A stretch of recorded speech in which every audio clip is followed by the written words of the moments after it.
Olá, caríssimos.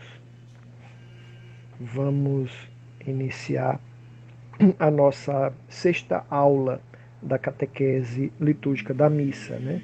Nessas aulas nós estamos vendo a missa parte por parte, né? Tudo ainda estamos nas questões introdutórias, né?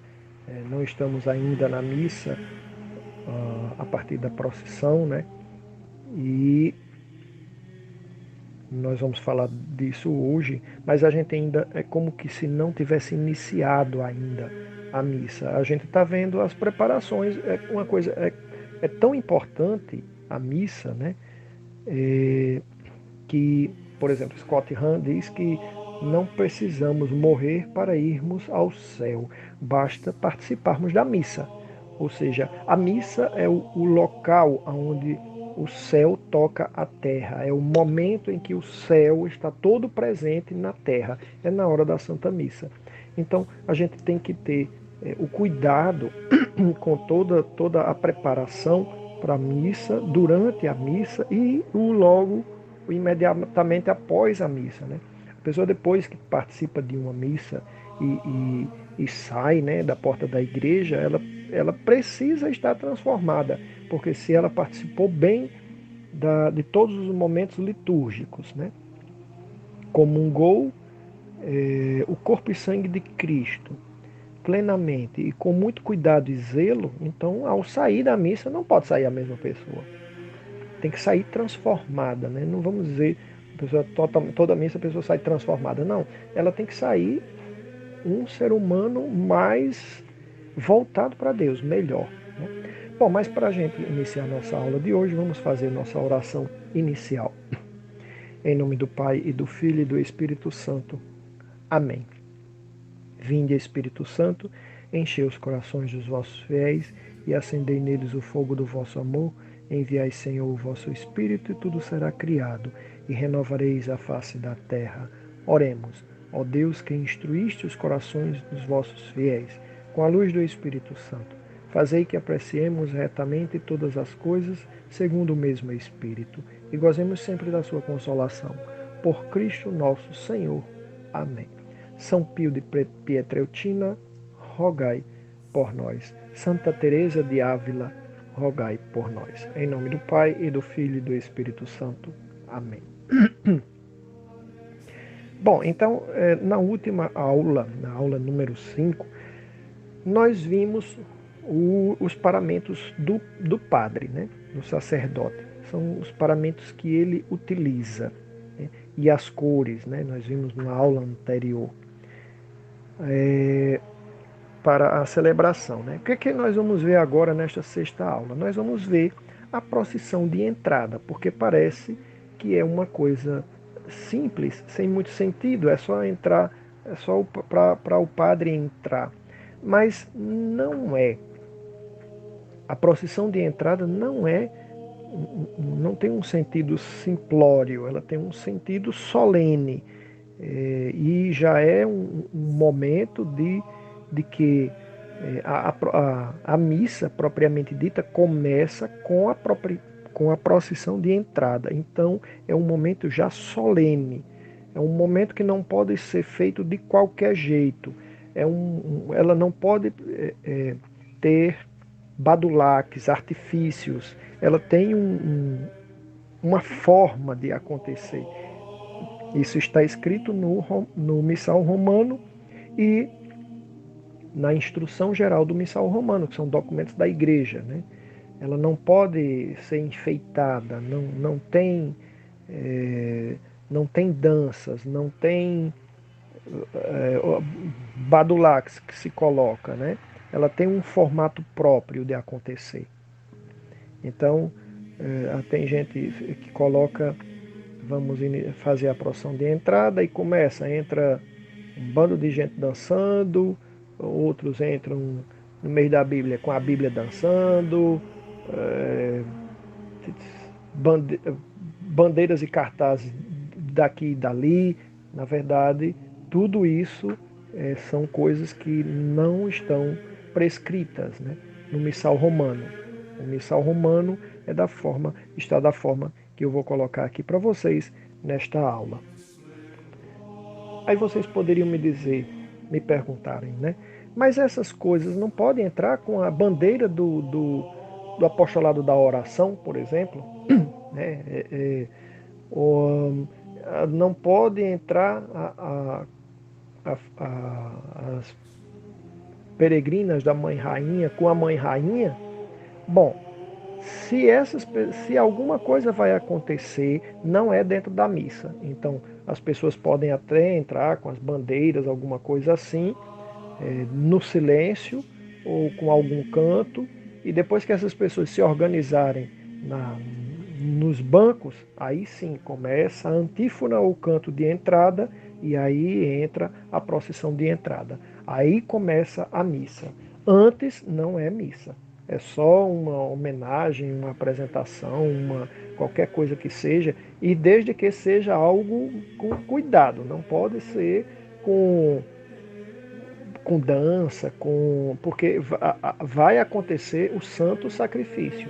Nosso Senhor vai morrer no altar, vai derramar seu sangue para expiar nossos pecados. Então a gente não pode fazer deste momento um oba-oba. Tem que ser alguma coisa simples, rápida, para que a missa se inicie com a procissão de entrada. Bom, então, ao que parece uma coisa simples, tem um sentido profundo a procissão de entrada, né? Perdão. A procissão de entrada, apesar de parecer uma coisa simples, mas tem um sentido profundo se for bem vivido por cada um.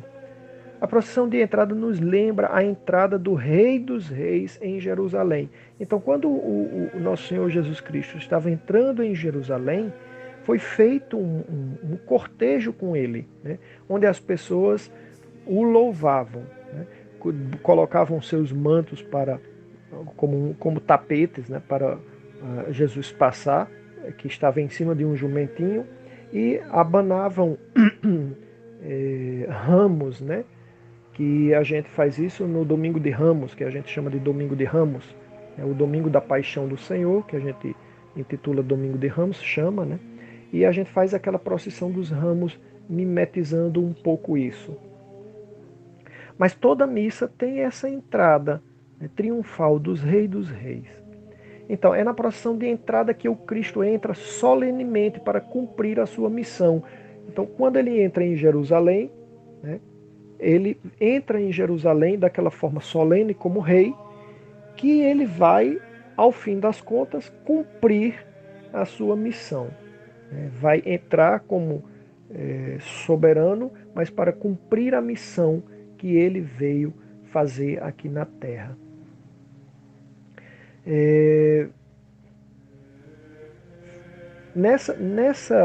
Na celebração do Domingo de Ramos, por exemplo, a gente faz a procissão com ramos, né, rememorando a entrada de Jesus em Jerusalém. Nas missas dominicais e nas missas de festa, a procissão de entrada é feita solenemente. Nas missas da semana, ela pode ser feita, mas também pode ser suprimida, porque durante a semana, às vezes, está só o padre e um acólito, então não tem como levar o crucifixo, né, a cruz processional, não tem como levar os círios, né, não tem como levar o incenso. Então, por ter menos gente para ajudar, o ideal era que toda missa tivesse a procissão de entrada solene, né, entrada solene, mas às vezes não dá. Então, quando não dá, às vezes é só o padre. Então, o padre entra pela lateral, né, e inicia a missa. Mas principalmente nas missas do domingo e das festas, né, essa procissão de entrada ela deve ser feita solenemente, inclusive com incenso, né? Então é importante que a gente sempre esteja, né, atentos a isso, e para quem for de equipes de liturgia e grupos de acólitos, tem que preparar lá, ajudar o padre para preparar. Ele não pode fazer tudo, né? E nem pode levar tudo. Então tem que ter gente suficiente para promover o rito litúrgico da melhor forma possível, porque cada coisa dessa tem um sinal muito, muito forte, muito presente, né? e significa algo, né, que Deus colocou na liturgia para que a gente se atente a isso, né? Então a gente tem que ter o cuidado para ajudar o padre, né, a fazer da melhor forma possível. Portanto, é importante que na hora que a procissão de entrada vai acontecer, né, o que deveria ter era um pequeno sino aonde os fiéis são chamados à atenção, de forma que a gente está, antes da procissão de entrada, todo mundo está, deveria, né? Deveríamos fazer isso, né? Então todo mundo deve estar sentado no seu local ou ajoelhado, fazendo as suas orações introdutórias, as suas orações a Deus para poder participar, já entrando no clima, né, de oração, em silêncio, para poder já entrar no rito litúrgico da missa, se preparando. Então todo mundo está sentado, normalmente de costas, para a entrada da igreja, aonde vai, ou para o átrio, chamado átrio, é aquela parte que fica logo após a porta de entrada da igreja e antes dos bancos, né? Ali é o átrio. Hoje as igrejas, você entra, já não tem mais átrio, já é banco. Você entra, passa da porta, já é banco, mas nas igrejas mais antigas, isso é tudo contemplado. Agora ficou um pouco mais difícil, porque se faz igreja de galpão, mas as igrejas que a gente vai nas cidades do interior e as igrejas antigas, as catedrais medievais, tem amplos corredores, tem um átrio grande, né, o coro em cima, né? Então são preparações para um culto litúrgico de excelência, né? Mais perto de Deus, a gente sente Deus nesses ambientes desta forma, né? As igrejas com o teto muito alto, a primeira coisa que você faz quando chega, você já olha para cima, né? Então, o olhar para cima é o olhar para o Altíssimo, é o olhar para Deus. Hoje em dia, praticamente, a gente tem que se abaixar, porque senão já bate a cabeça no teto, né? Com exagero e tudo. Bom, então as pessoas devem estar sentadas em silêncio, fazendo suas orações ou ajoelhadas.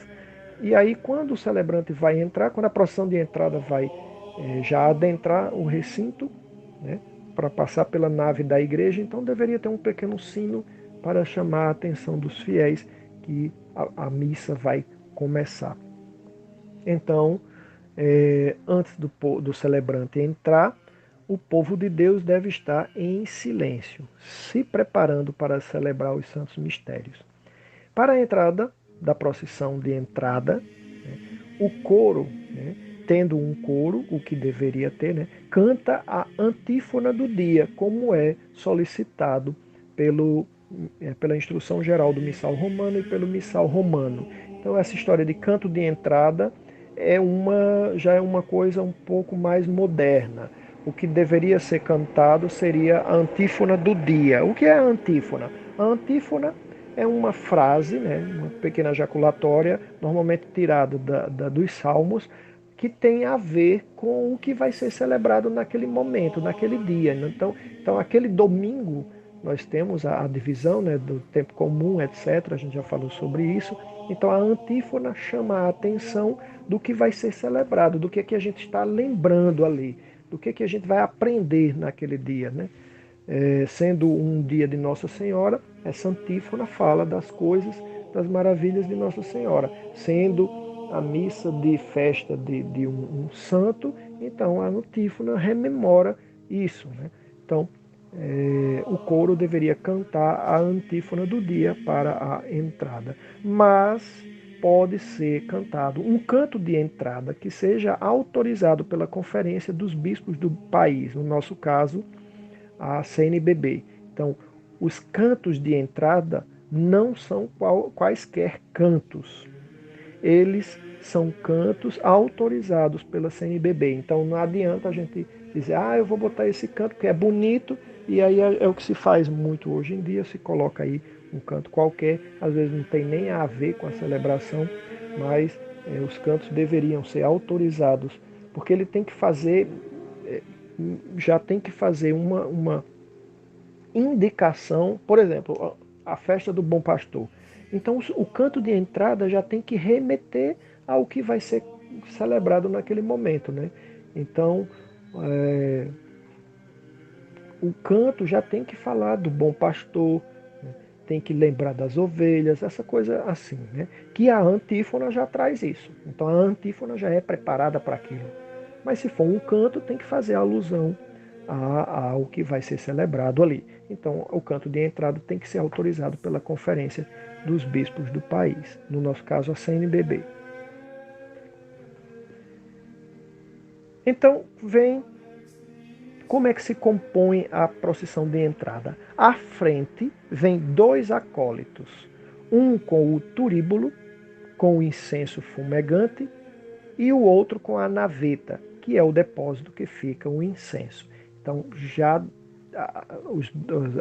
as 2 primeiras pessoas que entram são 2 acólitos. Né? Os acólitos todos têm um vestido, são vestidos, né, de túnica, a túnica, ou alva, um outro nome para túnica, aquela veste branca até o pé, né, cobrindo todo o corpo, de manga comprida até o punho e até os pés, né, cobre tudo.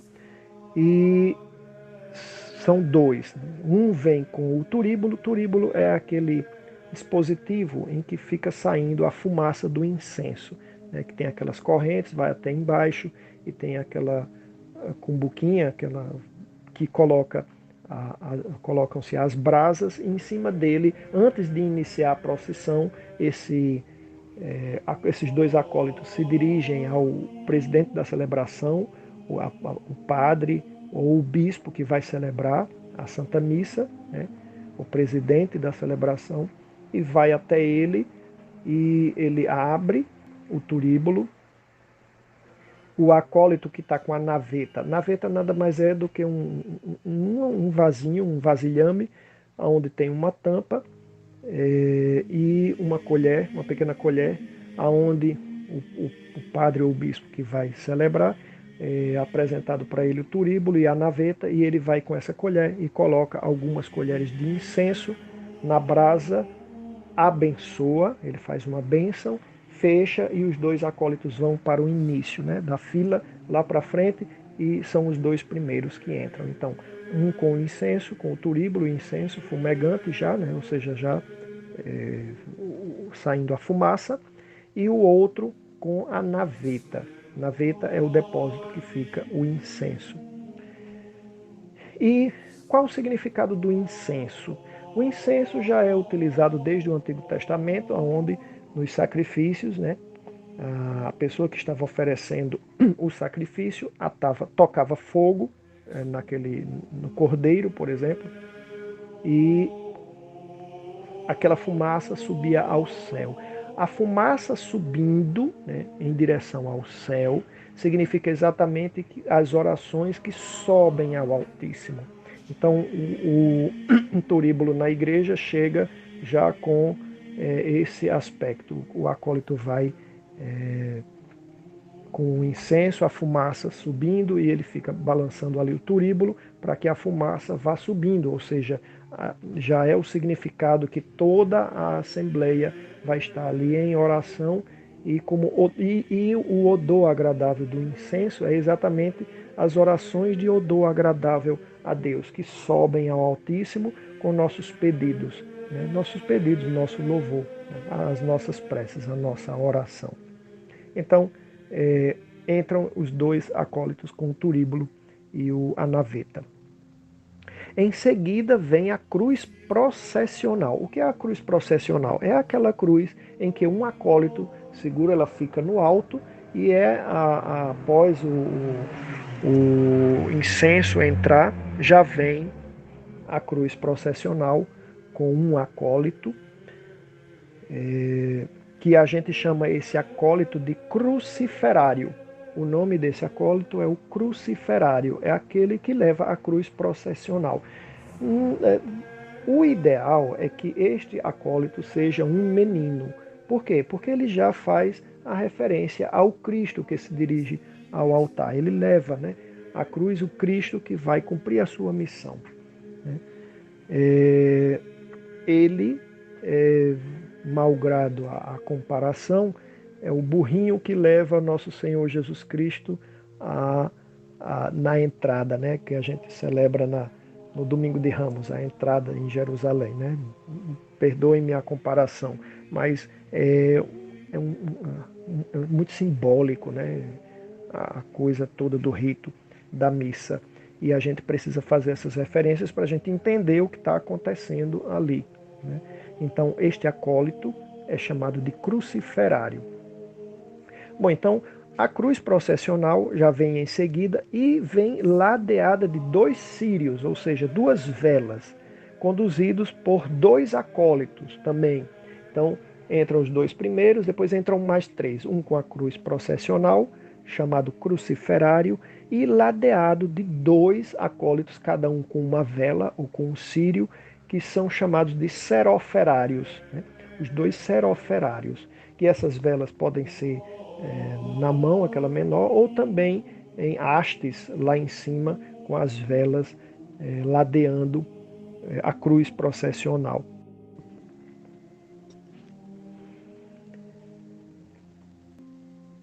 Vemos depois, né, que cada acólito tem uma função no rito, né? Cada acólito ele representa como se fosse um anjo, aqueles anjos que servem a Deus, né? Então por isso eles são vestidos de branco, para lembrar a pureza. Os acólitos eles representam ali no rito litúrgico os anjos que auxiliam a Deus, vamos dizer assim, né? Que servem a Deus. Então todos eles, cada um tem uma função e eles vão executando essa função a partir da procissão de entrada. Bom, em seguida, se tiver um diácono na celebração, em seguida vem o diácono, ou pode ser um acólito, né, conduzindo o evangeliário, que é o livro dos evangelhos que é lido na missa, né? É, é, o diácono, ele eleva, né, suspende a altura da cabeça, acima da cabeça, o evangeliário. Não é uma Bíblia, né, não é, no rito litúrgico da missa não tem a Bíblia não aparece em local nenhum. O que aparece é a palavra de Deus constante no evangeliário, que ali estão os 4 evangelhos, né, de nosso Senhor Jesus Cristo, conforme a escritura dos 4 evangelistas, e lá no ambão fica o lecionário com as outras leituras, além do missal romano, que vai à frente do padre levado por um acólito, padre ou bispo, do celebrante, né? E fica no altar na hora da oração eucarística. Então, e para as orações, né? O missal romano é o que é colocado de livro, né? E o lecionário fica no ambão e o evangeliário, que entra nas mãos do diácono, né? Por que na mão do diácono? Porque é ele quem profere o evangelho, mas isso a gente vai ver lá na frente, né? Algumas pessoas fazem tradicionalmente uma inclinação de cabeça para a procissão quando passa a cruz, como reverência ao Cristo, ou uma inclinação de cabeça ou uma inclinação profunda, uma chamada vênia. O mesmo pode ser feito quando passa o padre ou o bispo que vai celebrar, né? Por quê? Porque estes agem em persona Christi nos sacramentos. Ou seja, na hora que passa a cruz processional, você se abaixa para o Cristo. Quando passa o padre que vai celebrar ou o bispo, você se inclina também, porque você está se inclinando ao Cristo, né? Então, isto é costume e não está errado, e é de boa conduta dos fiéis, piedosos fiéis, que ao passar o Cristo por eles se inclinem, né? Então pode ser feita esta inclinação. Esta procissão solene, ela deve vir da porta central da igreja, né? Então a porta do meio, a do centro, né? Vem de lá de fora e percorre todo o corredor central da nave da igreja e se dirige ao altar, né? Esta mesma procissão de entrada, ela volta a ser formada no final da missa. Então, depois que passa todo o rito, né, que acontece todo o rito, essa procissão novamente é formada, né, da mesma forma, né, do mesmo jeito. Qual é a exceção? Não se traz mais o evangeliário, porque o evangeliário foi lido o evangelho foi lido durante no momento próprio, durante o rito da missa, e aí ele já vai para a credência, que é uma mesinha que fica ao lado, mas ele já sai do âmbito porque ele já foi lido, né?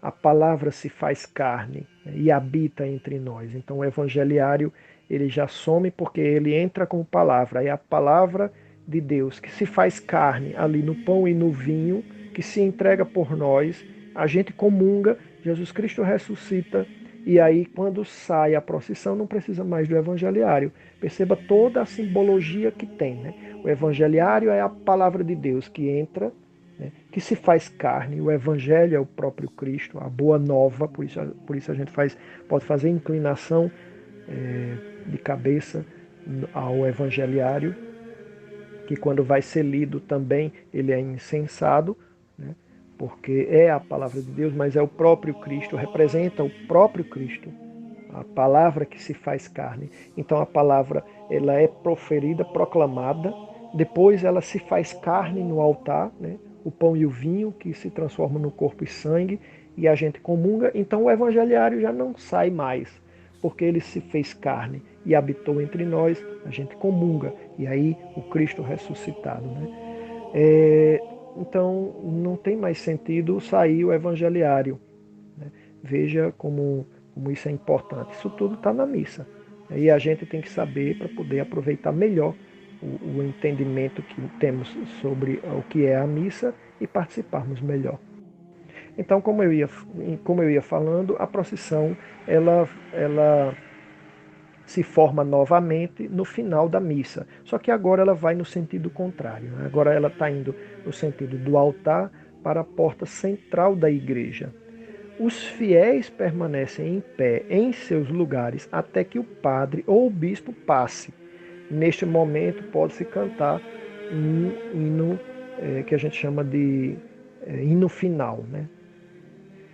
No caso do padre sair pela lateral do altar, os fiéis devem ficar de pé e nos seus lugares até que o padre saia do altar, não apareça mais. Quando ele desaparecer, aí todo mundo pode sair da igreja e isso demonstra respeito e sacralidade, né? E ao sair da igreja, também todo mundo deve sair em silêncio, sem fazer algazarra, fazendo as inclinações devidas, fazer a genuflexão quando passar na frente do sacrário, fazer as inclinações em direção ao altar, com todo respeito e sem fazer algazarra, né? sem fazer barulho. Lá fora na igreja pode gritar, cantar, pular, o que for, mas dentro da igreja tem-se o respeito necessário, porque é um local sagrado e a gente tem que demonstrar essa sacralidade, né? Bom, sobre a procissão de entrada é isso. Vamos ficar aqui nesta nossa sexta aula e na sétima aula nós vamos continuar no curso da catequese litúrgica da missa. O nosso auxílio está no nome do Senhor, que fez o céu e a terra. Amém.